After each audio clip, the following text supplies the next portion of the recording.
once again. Ibi birababaje cyane rwose.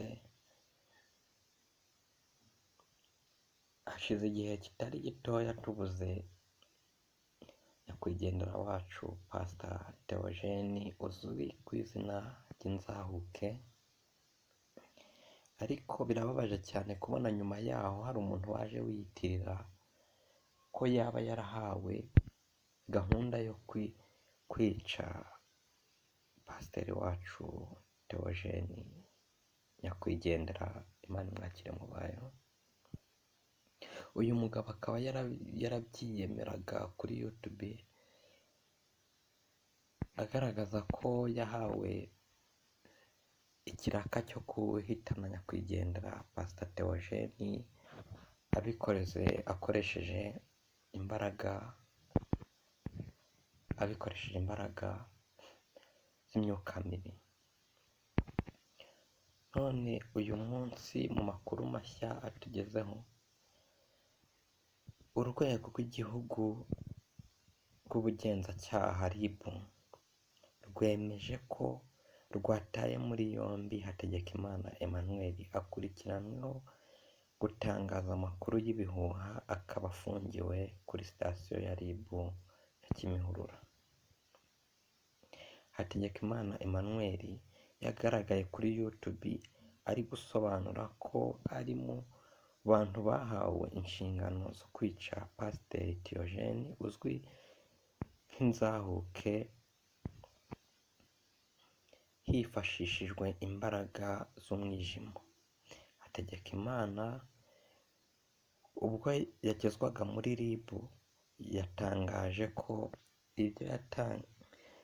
ibyo yatangaje byose yari agambiriye kumenyekana.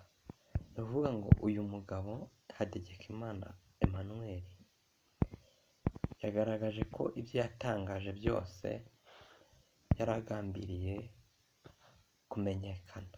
Muri make ibintu twese twirirwamo tugira ngo ama YouTube channel yacu azamuke, nibyo yari agambiriye.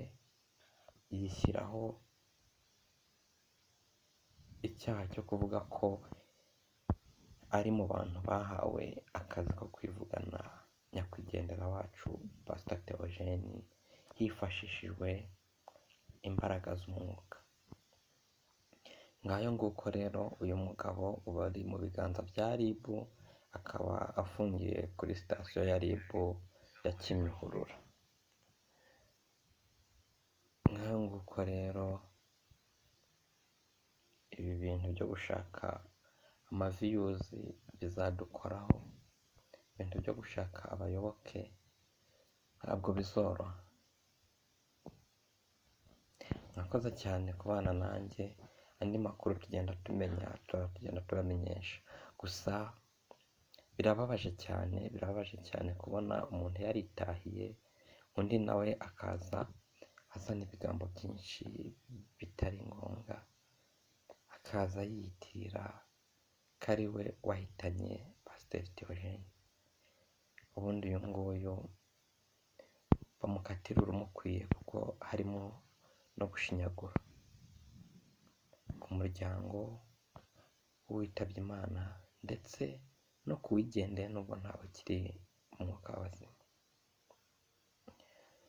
Pastor Theogene akomeze agire iruhuko ridashira.